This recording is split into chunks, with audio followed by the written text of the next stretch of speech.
Hey everybody, it's Mike Trump, owner and master blender of Oak Ridge BBQ. We're going to do something never been done before, at least that I could find on the internet. We're going to talk about how to make a barbecue rub from scratch with your own ingredients in your house, or guys, if you want to step away from the shackles of a co-packer and make your own, we're going to cover that here in the next 28 minutes and 20 seconds. The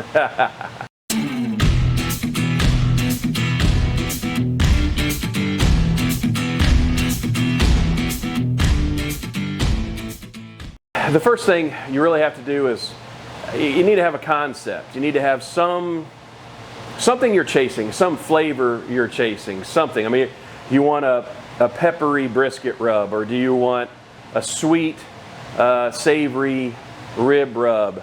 I have to say, there's a lot of trial and error. Every rub I've ever made has taken at least 6, maybe even, well, I mean, up to 9, 10 different iterations before I got it to where I really wanted it. So don't expect to nail it on the first try, and be hypercritical of yourself. So that's the only way you can make a better product, is really be honest with yourself. And if it's just missing something, don't give up because you're tired of trying. You got to keep going. The other thing is take good records. You need to do this in grams and not ounces, and not cups or tablespoons or teaspoons or anything else. You need a good quality scale, a really good scale that is repeatable, measures down to the half a gram. And if you're talking about doing production, it needs to measure up to 30,000 grams, which is 30 kilos, I think, and which is plenty enough resolution to make a full batch, or at least measure constituent ingredients within a full batch. So keep good records, and if it's just scratching it down on a piece of paper, building a spreadsheet. I'm a spreadsheet guy, so I have all kinds of spreadsheets. Then whenever you go through your first or second recipe, and you have your recipes written down by grams, not by cups or teaspoons, tablespoons, whatever, then you can literally start fine-tuning individual ingredients just by moving them, bumping them up or down. So, and here's probably the biggest, I think this may be even bigger than anything else I could tell you today. I'm going to start off right at the front and tell you what the biggest misconception is that most people have, and what you have to get your mind around and through, and that is that one rub plus another rub does not equal 2 rubs. One rub plus 2 other rubs does not equal 3 rubs. One rub plus another rub plus another rub plus another rub equals one final rub. Doesn't matter how many flavors you layer on. It doesn't matter whether you put, if you're talking about how you actually apply it to the proteins, doesn't matter whether you put spices, this one first, this one second. It might matter when you do it throughout the cook process, but in a single application at a single point in time, whether you layer these on top of this or whatever, it doesn't matter. You could literally take, if you're going to use 6 rubs and you already know where kind of roughly what the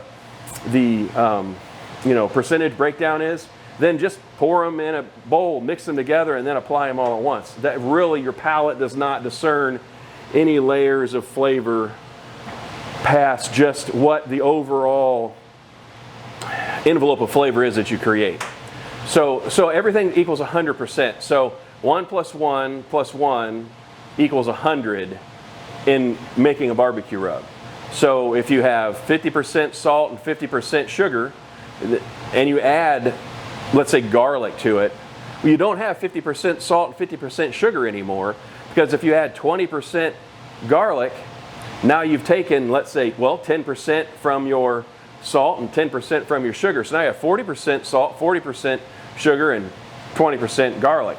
And so as you start to combine flavors, they move up and down. If you want to think of it like a graph or whatever, where as you add more of something, everything else slides down in its overall punch or prevalence in the blend. So you really have to get your mind around that you're dealing with 100%. And if you build a spreadsheet and you put all your ingredients on there and how much of each one you've included in your, let's say, your first recipe, and then you start doing percentages, you do a percentage calculation on the right next to it, and then let's say you up the garlic. Well, you can just sit there and watch the percentages of all the others go down. And that's exactly what happens to your palate as you adjust the flavors in a rub recipe. So don't think of it as onion plus garlic equals all the onion and all the garlic. No, you get half the onion and half the garlic, because there's 2 and 50%, 50% is 100%. So think about everything as 100%, as the total product. So if you, let's say, for example, you were to take Dominator and add Secret Weapon to it, you don't get 100% of Dominator and 100% of Secret Weapon. You get half and half. And so if, for example, Dominator was really high in garlic, and Secret Weapon is really high in garlic, well, you would end up with an elevated garlic out of the two. But what, to the expense of what else? Are you going to kill some of the subtle flavors because now they're really muted because of the combination together? Again, think of it, it's 100%. So as you add those two rubs together, you don't have 100 and 100. You have 50%, 50%.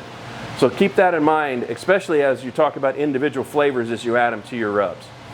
And so keeping records is key, and having that understanding of how the flavors combine together is really the foundation of teaching yourself how to blend barbecue rubs.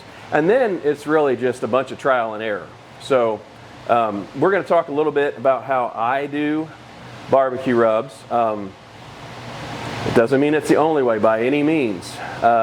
It just is my way. It's just how I do it. So, salt and sugar. What you'll learn, especially if you're in the commercial space, is salt is the cheapest and the heaviest component that you can put in any rub, because sugar is heavy and it's dense, not quite as dense and heavy as salt, but it's also more expensive. I mean, you're talking $25, $25 to $35 for a 50-pound bag, maybe even as high as almost $40 now for a 50-pound bag of raw unrefined cane sugar. And a bag of salt, 50-pound bag of salt, you can still find, even if it's sea salt, you can still find those as cheap as $12, $15 a bag, and that's 50 pounds. So ounce for ounce, pound for pound, salt is the cheapest ingredient. Salt is the heaviest ingredient. So when these co-packers that are out there are making rub blends, that's how they keep their profitability high, is because they have a lot of salt in their blends, because it's a filler and it's heavy. And it makes the customer believe that they're getting a whole bunch of product, because they get this big, huge jar of barbecue rub for way less than what we could sell maybe a 6-ounce bag of our rub for. And that's because there's way more salt in that than there is anything else. So just keep that in mind, especially if you are blending recipes to take to a co-packer or blending recipes to come to market with yourself. You got to work out, how economical it is for you to reproduce these things. But still, salt and sugar are the key base ingredients. If I want to go to a sweeter side, then I have a little bit more sugar. If I want to go to a more savory or more like a beef side, then I'll have a little more salt. And I play with those ratios between salt and sugar to basically, that's one of the major differences between our Black Ops and our Secret Weapon, is that Black Ops has much more salt in relation to sugar, and Secret Weapon has much more sugar in relation to salt. And that completely takes those two rubs in completely different directions. Now, granted, the other ingredients also do that as well, but so salt and sugar are your two main components, because they're the ones that really carry the flavor. And I fully believe that sugar is, I wouldn't say a requirement, but it really does. Chemically, sugar does some really nice things in barbecue rubs, or just in general cooking seasoning blends in general, because sugar adds a fullness. Even if you don't add it, you can add sugar up to the point that it's not sweet. Like if you added it anymore, it would start to become sweet. So you keep it below that level. But even though you're not detecting, your palate's not detecting any sweetness, that sugar will add a fullness to the flavor composition. It'll blend all the flavors sort of together and sort of smooth them out. And it will also combine with some of the other ingredients to enhance their flavor, even though it's not salt. Salt is a flavor enhancer. Salt makes your saliva glands work. It also, I don't know all the chemical properties of how it works, but salt is what makes everything, really pop with flavor. Now you can talk about MSG, but I don't use any industrial ingredients, so I really don't have any experience with any of those, so I'm going to leave all of those out completely, including anti-caking agents. I don't use any of those either. They're not really necessary. So salt, sugar are your first really two that you want to start playing around with. And once you've made a few rubs that you're happy with, then you can use those as bases of, okay, so I know that the salt level in this recipe worked really well. So if you have a spreadsheet that's calculating percentages, then you can take that recipe and start from there, at least on your salt and sugar, and then everything else, all of the other flavor ingredients, then take your rubs and your seasoning blends in completely different directions. Heavy garlic, you go one direction. A heavy black pepper, you go a completely other direction, and anything in between. So salt and sugar, the two, I really think, we have all sorts of discussions about how much salt, and I always want to keep it to where there's just enough. And everybody's a little different, and for me, that's just my palate, where it's just enough and not too much. If I start getting a salt bite and back in here, then it's too much, and so I'll back it down. All right, so then after salt and sugar, you're going to start looking, especially for barbecue rubs, paprika, black pepper, and garlic. And I don't think you can see it in the camera, and unfortunately I can't move the camera, I'm sorry, but there's a table setting right over here that has what I would call our three kings on it, and that is black pepper, garlic, and paprika. Those three ingredients really form the foundation of almost all of our rubs. The paprika is especially for pork, chicken rubs, is a heavy component.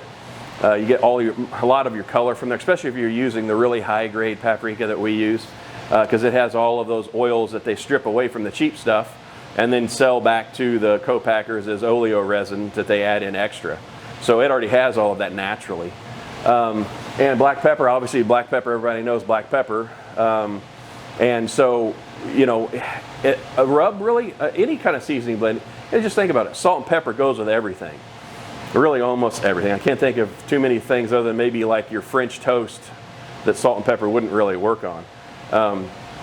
But then next to that is paprika for sure. And some guys don't like to put paprika in their rubs at all, but I think, especially if you're using high grade paprika, it's not just a colorant.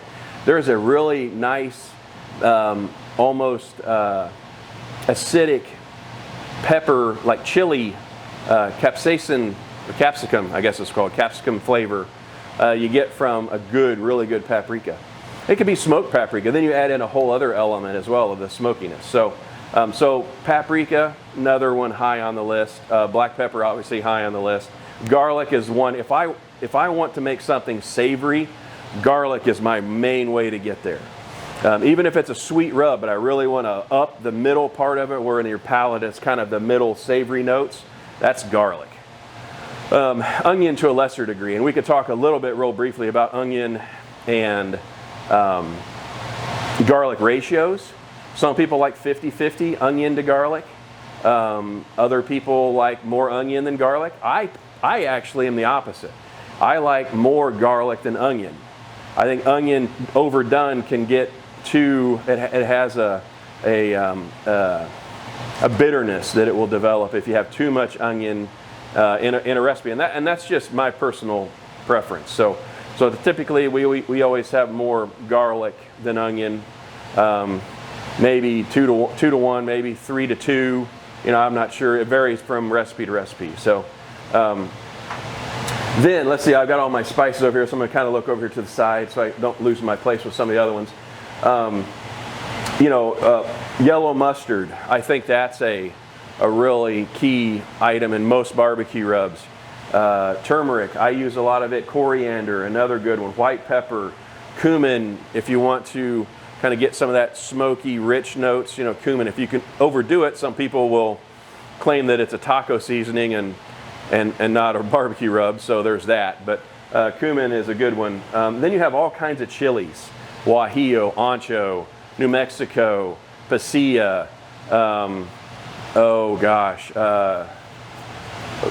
even paprika is a type of a chili. Chipotle for heat, or cayenne for heat.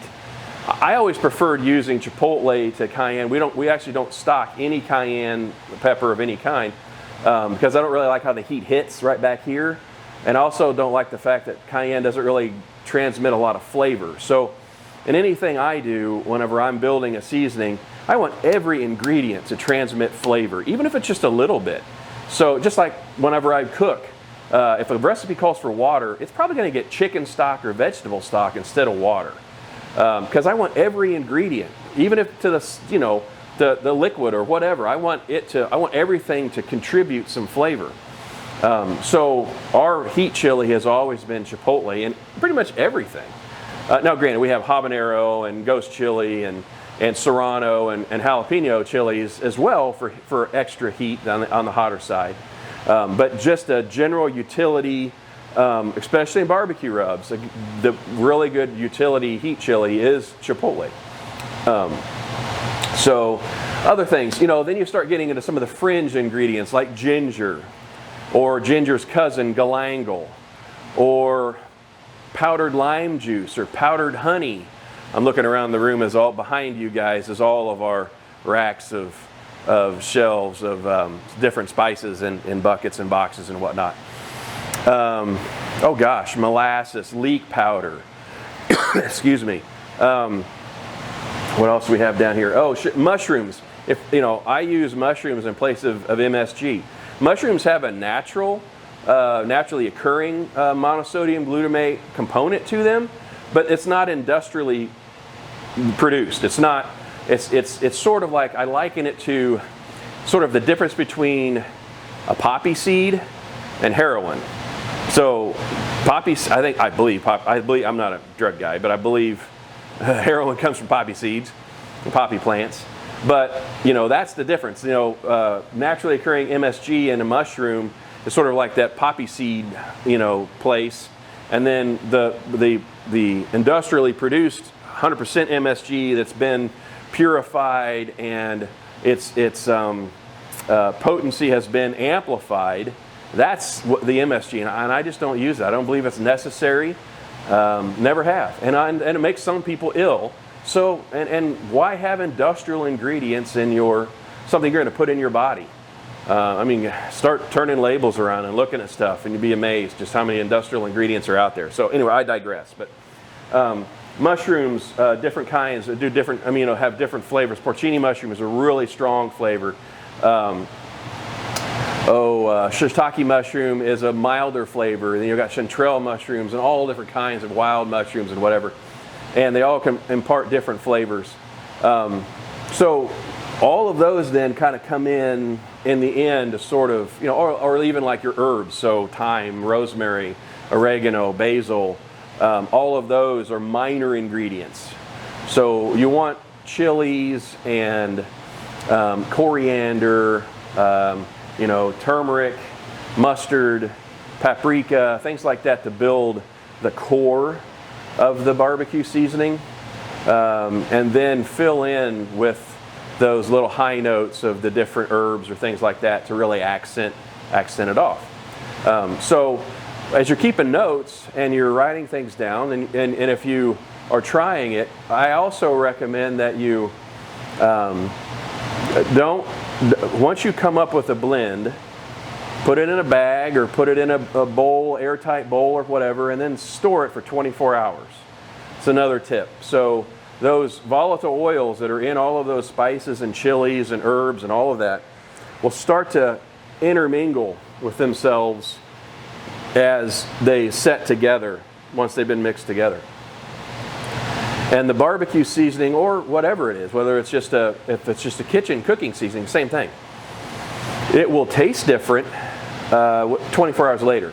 Sort of like how chili almost tastes better the next day.